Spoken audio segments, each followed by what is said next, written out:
Squeak? Where's Squeak at? Doesn't make any sense.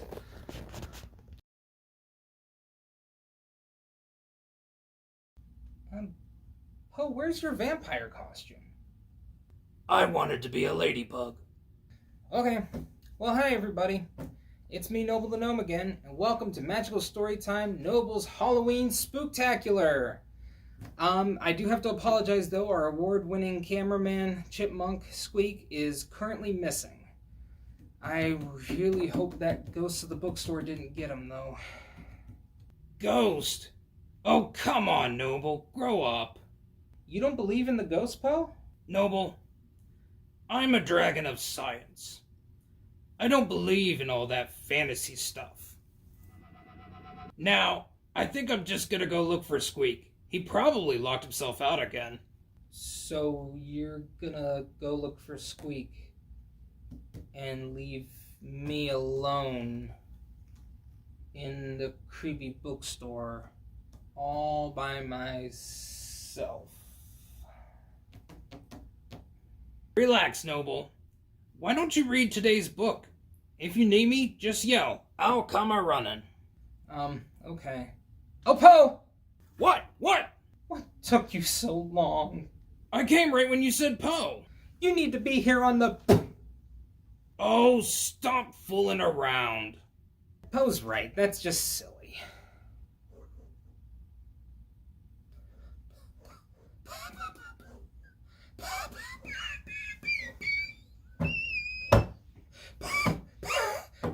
Poe! Poe! Poe! What?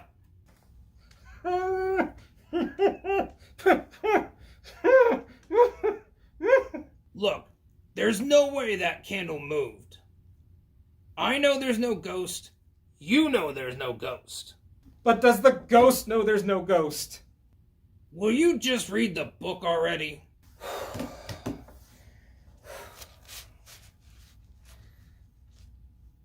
She wanted to...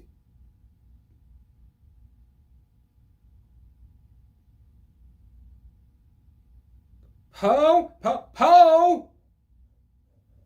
Poe!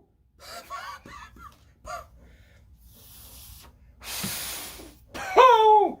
Poe!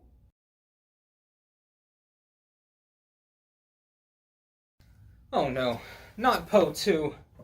Wormy, what are we gonna do?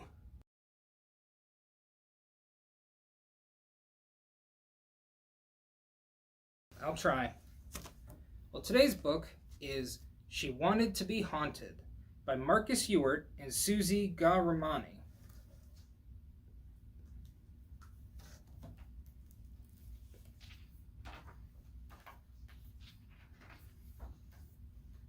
Clarissa was a cottage, adorable and pink.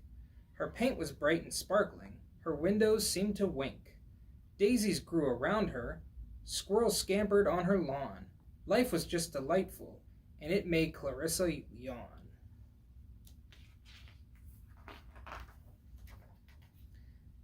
See, her father was a castle looming on a crag, whipped by winds and cloaked in clouds, lit just by lightning jag.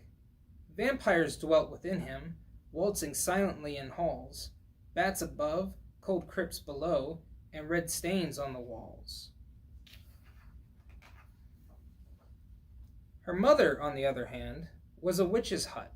Snakes dangled from her rafters, her pots held who knows what. Rats and frogs and spells and smells, an old skull on a shelf, more creepy than the witch within, was the hut herself. But Clarissa had a doorbell and a welcome mat. Wind chimes tingled jingled. You can't get less cool than that. And unlike both her parents, Clarissa wasn't host to anybody scary, not even one ghost. I'm lonely, she admitted. I'm lonely and I'm bored. I'm just so ordinary. No wonder I'm ignored. If only I were haunted, I'd never be alone. But look at me, I'm cheerful. I've got to change my tone. I've got to look less friendly. I've got to look less fun. I'm sick of all this daylight. I've got to block the sun. She went to see her father to ask him for some clouds. I need a veil of gloom, Dad, and shadows that enshroud. But of course I'll give you clouds, my dear. But may I add advice? It's okay to be yourself. There's nothing wrong with nice. Clarissa thought that over, but left with clouds in tow. Back at home she took each cloud and hung it up just so. Soon her skies were gray and grim, a drear, forbidding sight. Who on earth would feel at home? A ghost or monster might. But oh, poor Clarissa, she made all her plans in vain. 'Cause what clouds bring us isn't friends. What clouds bring is rain. Silver strands came streaming down for 7 days or more. All it did was make Clarissa cuter than before. Honeysuckles twined around, roses grew in bunches. Birds swam in her bird bath, and then shared poolside brunches. She longed to have her clouds back, but they had all dissolved. She was sadder than before, but also more resolved.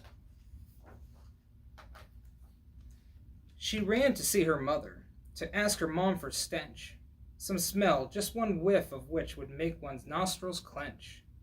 Mom, I need an odor that drives living things away. How else will I be a house where ghosts would want to stay? Of course I'll help you, honey, but this is what I think. A true friend likes you 'cause you're you, and not because you stink. But Clarissa was determined, and so her mom pitched in. Here's a smoking bottle that I won once from a gin. Unstopper it when you get home, and out will pour a reek. Normal kinds of creatures will be gone within a week. Clarissa took the bottle, forgetting to say thanks. She raced home excitedly, a shiver in her planks. She uncorked the bottle, and soon was wreathed in fumes.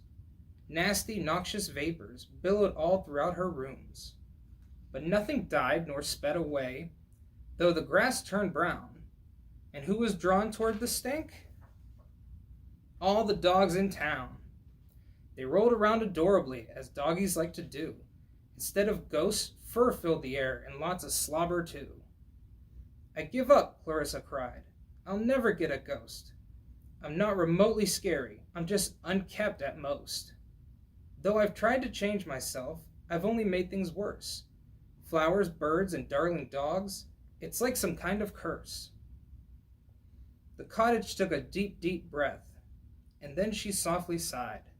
Could she live a happy life without a ghost inside? Could she squash her longing for a special spectral friend? Either way, she knew her spooky plans had a hidden end. Clarissa took another breath, and then she loudly said, Listen, everybody, I'm done with the undead. Since no ghost wants to stay with me, I'll try something new. Pretty things can live here now, including all of you. Hooray, hooray, Clarissa, the gathered creatures cheered. But through that throng from the back, a pathway slowly cleared. Down the path a pony paced with a golden hooves and a horn. All the sunlight shone upon a snow-white unicorn. I invited prettiness, Clarissa sadly thought, so I guess that's pretty much exactly what I got. But sometimes life has funny plans that we cannot predict. The unicorn was vicious. He bit, spat, and kicked. He chewed up all the flowers, then tore up the lawn. He ran at creatures with his horn till they were all gone. Clarissa never bored now. Her best friend is a brute, and she can be herself at last, horrible and cute. The end. You know what? That did calm me down, Wormy.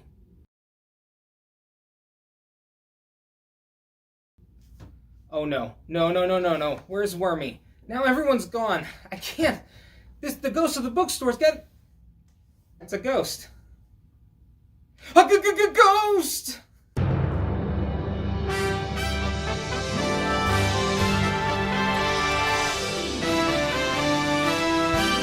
I am so scared right now.